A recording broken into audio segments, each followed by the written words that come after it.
Now we're going to do the total phosphorus lab. As I've already mentioned, that's done completely in the fume hood. So once you get here, just go ahead and press the power button on the fume hood. The lights will turn on, and then eventually the fans will pick up right quick. You can go ahead and pull up a chair if you're going to be the one working in the fume hood. I would suggest 1 to 2 people working in the fume hood and everyone else doing support roles. So getting reagents, getting DI water, whatever, taking notes, that sort of thing. Okay, in terms of what you should have prepped before the samples get back, you're going to need to use all 3 hot plates. One hot plate is going to be for your quality control sample. This is going to be a known concentration of phosphorus. So this is our phosphorus standard. You can see I've chosen the one for 0.1 milligrams phosphorus per liter. These will be found in the fridge. Unless we start seeing really high phosphorus or really low phosphorus, I would suggest reach for the 0.1 because it's about mid-range within our detection limits. So what you're going to do is you're going to have your quality control, you'll have your low point sample, and you'll have your inlet sample. These are your 125 milliliter Erlenmeyer flasks. So you'll need 3 of these, each of these with a stir bar in it. And you're just going to be working in the fume hood.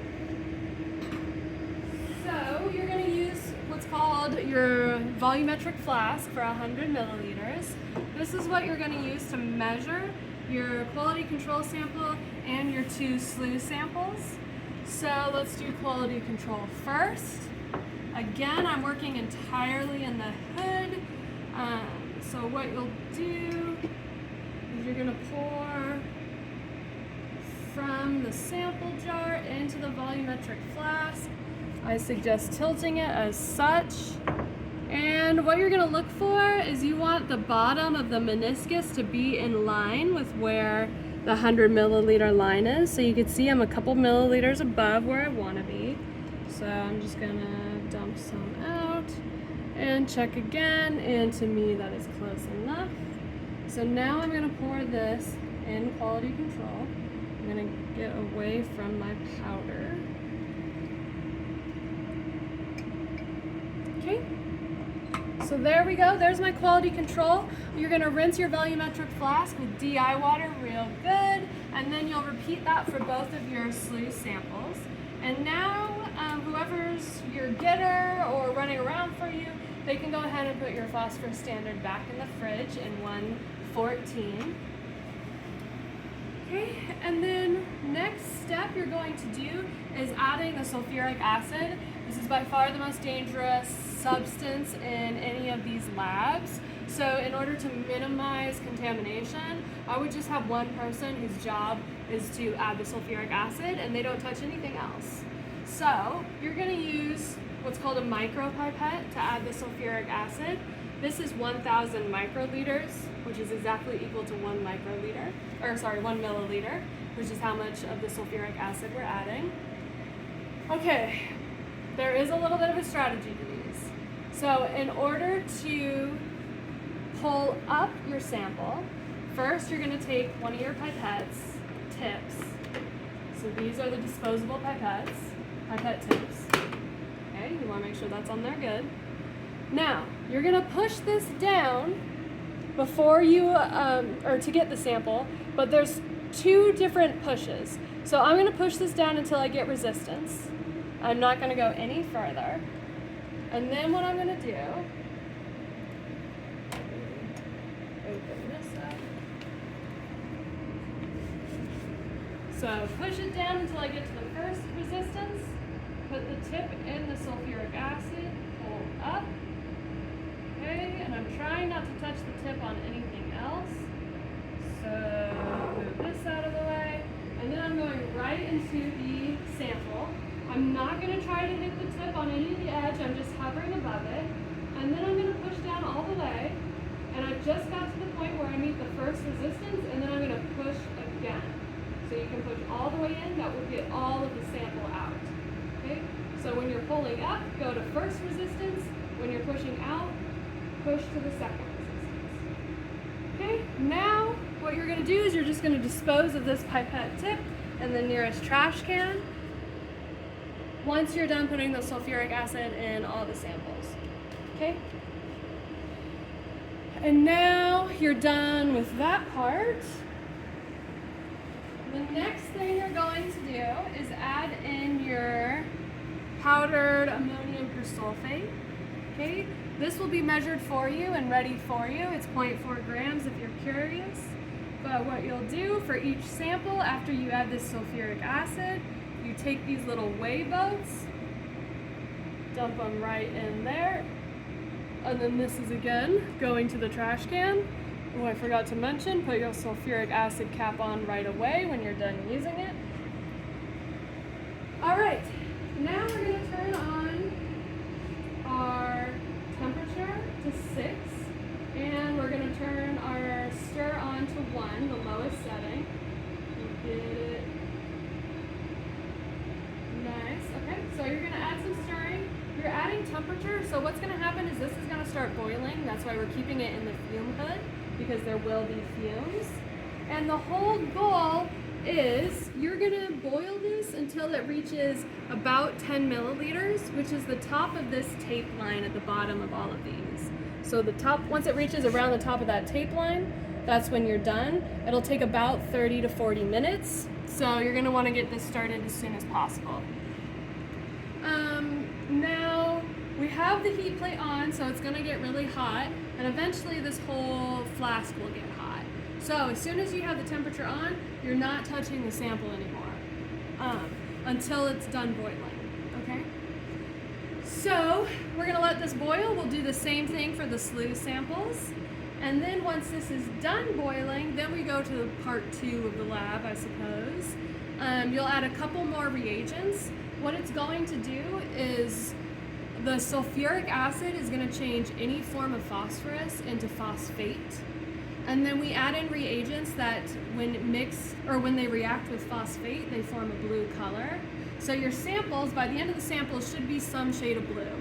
And the darker blue they are, the more phosphorus there is in the sample. And then what we'll do is we will measure the absorbance of a 650 nanometer light wave of each sample in our spectrophotometer. So that's this machine here. You're going to pipette, after the reagents have been added and you're done with everything in the fume hood, you'll take 2 milliliters of sample, pipe it into a cuvette. That's what these are called, these little quartz cuvettes. By the way, these are like $600. Pop them into the cuvette, and you'll turn the spectrophotometer on, which is somewhere back there. You don't need to know that right now. This is where you'll place the sample. And you see there's a little viewing window right here. So that's where the laser is going to get shown through. Once it's on, you just tell it to measure the absorbance at 650 nanometers. You'll be able to do that. And then you'll add that absorbance to the spreadsheet. And if we look at the spreadsheet, this way.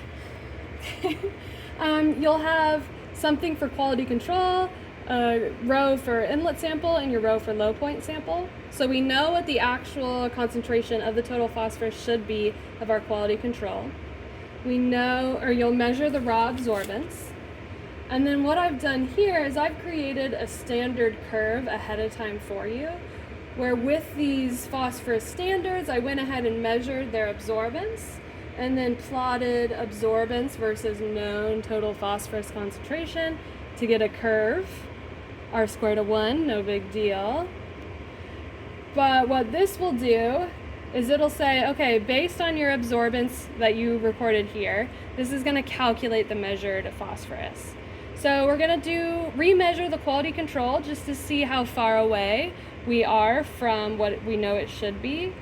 And then that will give us a level of how much we should trust our samples, our sample measurements. So then that same curve, you'll put in your raw absorbance for each of your samples. It'll automatically calculate the concentration of total phosphorus in milligrams per liter for you. And then the last thing you need to do is just check if those measured concentrations are within your detection limit. So this method is only valid for concentrations between 0.01 milligrams per liter up to 1.2 milligrams per liter. So what you're going to do, if you get a concentration of 0.5 milligrams per liter, then that means you're within the detection limit and we can trust that measurement. If you get something below 0.01, then you're just going to flag that as below the detection limit, and then that means that we can't really trust that measurement, okay? And then same thing if you get something above 1.2 milligrams per liter. If this was like a real lab where you were working a real job, what you would have to do is redo the sampling and concentrate it if it's below the detection limit, or dilute it if it's above the detection limit. Run the sample again, and then based on how much you diluted it or concentrated it, you can backtrack to get the real concentration. But for now, for this purposes of this lab, just tell me what your first sample was like, in the detection limit or out of the detection limit. Okay, couple more things about phosphorus. This is probably the longest lab in terms of having to wait for all this to boil and stuff like that. So I would really suggest getting a move on. If you have a class after this, it's probably my free 90 class that a lot of you are in. So go ahead and let me know if it's your phosphorus day. But you should be able to get it done within the 100 minutes. And I think that's all I wanted to say about phosphorus. And yeah, we're good to go.